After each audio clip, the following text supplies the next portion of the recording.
If you grew up in the 70s, your childhood wasn't just different. It rewired your entire nervous system. Not with technology, not with supervision, but with danger, freedom, and silence. You were kicked out at dawn and told to return when the street lights flickered on. No GPS, no check-ins, no safety net. And here's what nobody tells you. That wasn't freedom. That was psychological conditioning. The 70s didn't raise you. They forged you. And the scars you carry, they're not weaknesses. They're the architecture of who you became. Today, we're diving into the psychology of a generation that learned to survive before they learned to live. The 1970s looked like bell bottoms and disco balls. But beneath the surface, it was an era of psychological isolation, disguised as independence. You were the last generation to grow up without the internet, without phones, without constant surveillance. But you were also the first generation to watch institutional trust collapse in real time. Vietnam, Watergate, economic stagnation. Your parents believed in loyalty and got betrayed. You watched it happen, and it taught you something dark and true. The world doesn't owe you safety. You have to create it yourself. Let's dissect what that did to your mind. They called it free-range childhood.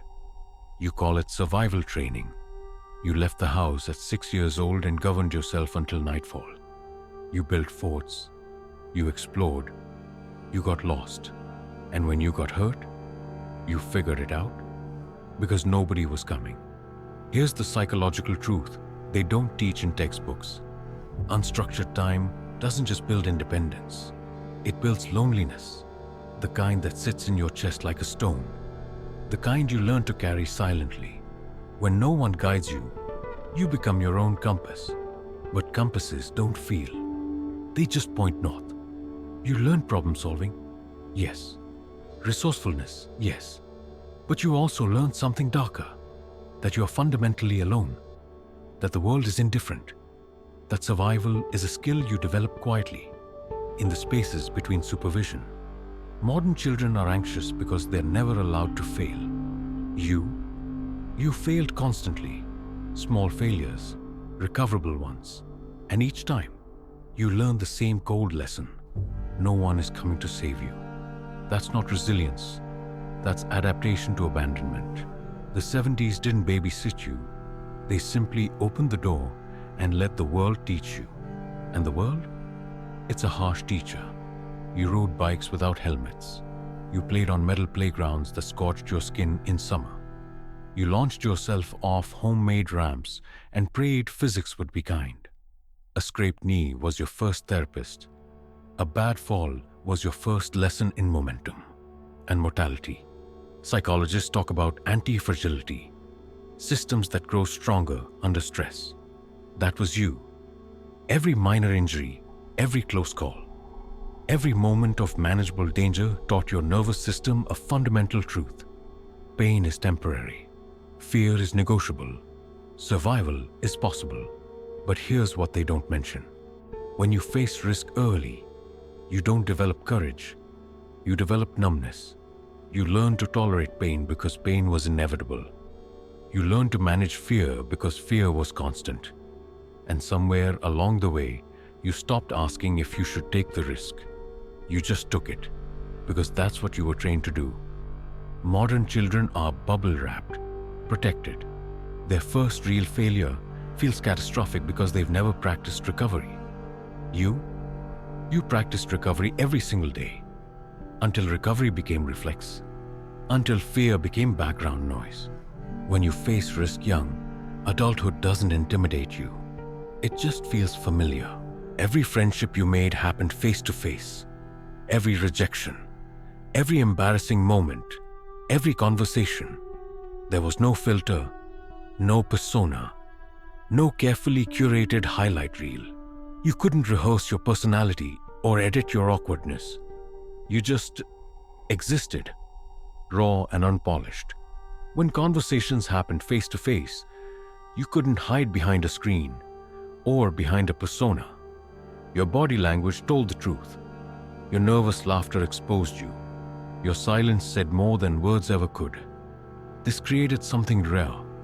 Authenticity born from necessity.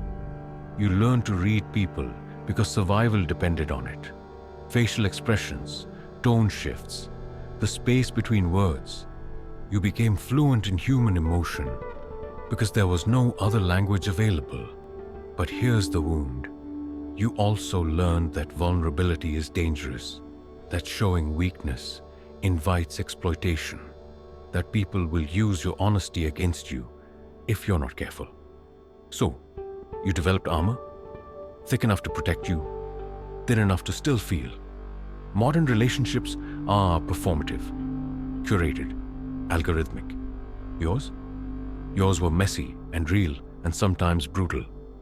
Because when there's no block button, you have to learn conflict resolution, forgiveness, boundaries. Your social skills weren't taught. They were earned through trial, through error, through the slow, painful process of becoming human in front of other humans. You grew up watching trust die.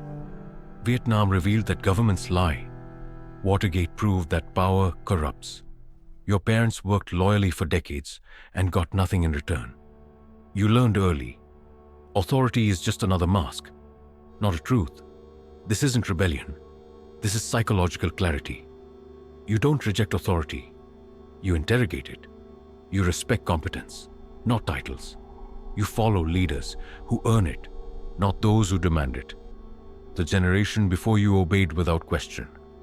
The generation after you grew up with authority figures who acted like friends. You found the dangerous middle ground. Skepticism without cynicism. You learned to respect people, not positions. To question systems without becoming bitter. To navigate hierarchies without worshipping them. But here's the cost. You trust no one fully.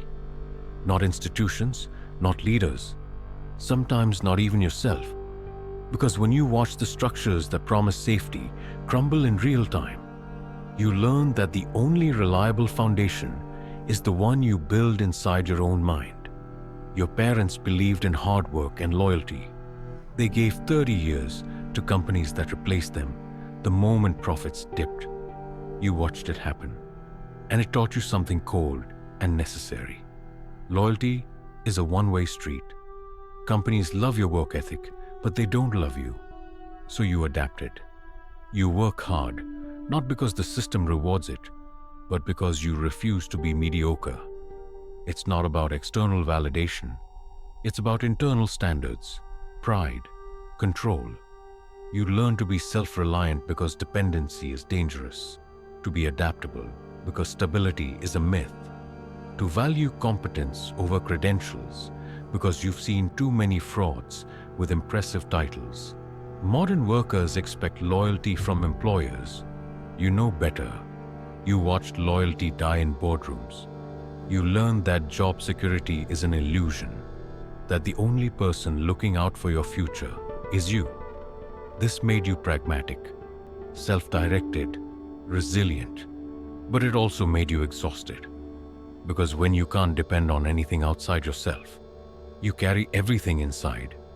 And that weight, it never gets lighter. You just get stronger at carrying it. Your childhood memories are vivid, almost painfully so. Not because they were better, but because they were earned, not recorded. Every moment mattered because nothing was saved on a device. No cloud backups, no digital archives, just your brain, encoding experiences in real time, deciding what deserves to be kept. Psychologists call this the reminiscence bump, the phenomenon where memories from ages 10 to 30 burn brighter than others. First experiences, formative moments, identity construction. But for you, there's something else. Your childhood was so fundamentally different from the world today that it feels like a dream, a ghost, a parallel universe. Nothing was saved on a device, so everything was saved in your heart. And now those memories ache, not with sentimentality, but with loss. Because you know what's gone. You know what kids today will never experience.